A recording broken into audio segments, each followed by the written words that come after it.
ট্রেনে কাটা পড়ে ৫ জন নিহতের খবর জানার পর কৌতূহল হলো যে তারা কিভাবে মানে একসাথে ৫ জন মানুষ ট্রেনে কাটা পড়লেন। পরবর্তীতে খোঁজ নিয়ে জানতে পারলাম, নিউজে দেখলাম যে তেল নিয়ে গাইবান্ধা থেকে একটা গাড়ি ঢাকার উদ্দেশ্যে রওনা হয়েছে, পথিমধ্যে টাঙ্গাইলে তেল শেষ হয়ে গেছে। পরবর্তীতে তেল নেওয়ার জন্য গাড়ি মানে থামানো ছিল, ওইখান থেকে সাধারণ মানুষজন নেমে ট্রেন লাইনের উপর হাঁটাহাঁটি করতে গিয়ে মারা গেছেন, কাটা পড়ে মারা গেছেন।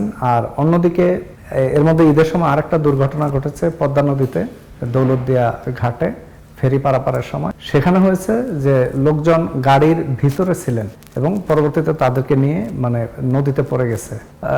আসলে এই ক্ষেত্রে যে মানুষ আসলে কি করবে, যে গাড়ির মধ্যে থাকবে, তাও গাড়ির মধ্যে থাকলেও পানিতে পড়লো, আবার গাড়ি থেকে নেমে মানে হাঁটাহাঁটি করতেছিল, সেখানে ট্রেনে কাটা পড়লো।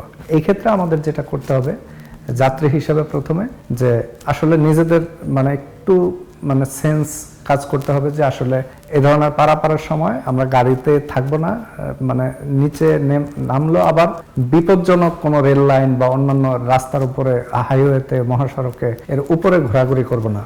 এটা গেল একটা। আর দ্বিতীয় হচ্ছে এই যে ঈদ যাত্রার সময় এতগুলো মানুষ মারা গেলেন, যে 200+ মানুষ বলা হচ্ছে, যে এতগুলো মানুষ যে মারা গেলেন সেই ক্ষেত্রে তাদের কিভাবে মারা গেলেন এবং কেন মারা গেলেন, এটা কি আসলে কিসের দোষ, মানে চালকের দোষ, যাত্রীর দোষ, নাকি টোটাল পুরো সিস্টেমের দোষ, এই বিষয়গুলো আমাদেরকে মানে একটু নতুন করে ভাবতে হবে। এক্ষেত্রে দুটো কথা বলা যায়। ওই ফেরির যে দুর্ঘটনাটা, সেটা আসলে কি মানে যে এই যে গাড়ি কি রানিং চালু অবস্থায় বা উঠার সময় কি নদীতে পড়ে গেল, নাকি ফেরি যেখানে ছিল মানে ফেরির উপরে, ফেরিতে ওঠার সময় যে ফেরি এসে পল্টনে ধাক্কা দেওয়ার কারণে পড়ে গেল কিনা, এই বিষয়গুলো আসলে মানে তদন্ত কমিটি হয়েছে, তারা দেখবেন। যদি এক্ষেত্রে মানে কার দোষ বা কি কারণে এই অ্যাক্সিডেন্টটা হলো সেটা দেখা যায়, বা তেল এই যে মানে দূরপাল্লার গাড়িগুলো তেল ফুরিয়ে গেল কেন, এটা তো শুরু থেকেই আসলে দেখে ওঠার কথা যে তেল আছে কিনা বা সবকিছু ঠিকঠাক আছে কিনা, এগুলো কিন্তু যাত্রা শুরুর সময় কিন্তু দেখার কথা। এরপরেও এখন যেহেতু তেলের দেশব্যাপী একটা সংকট রয়েছে, সেই ক্ষেত্রে মানে কি কারণে আসলে এই সমস্যাগুলো হলো, মূল বিষয়টা যে এই টোটাল সিস্টেম আমাদেরকে নতুন করে ভাবতে হবে।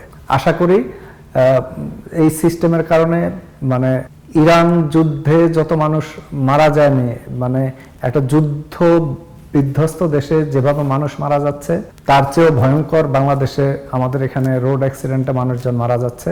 তো এই মৃত্যু থামানো দরকার।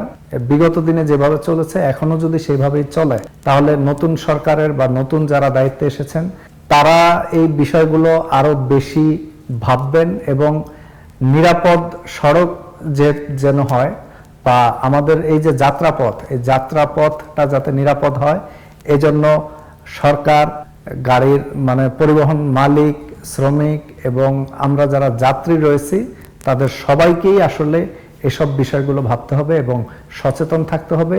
এ ধরনের দুর্ঘটনা যাতে না ঘটে, এই বিষয়ে আমরা সবাই মিলে যদি মানে সহযোগিতা করি এবং ওই সবকিছু নিয়ম কানুন মেনে চলি, তাহলে এই দুর্ঘটনা এবং এত মৃত্যু থেকে আমরা হয়তোবা পরিত্রাণ পেতে পারি।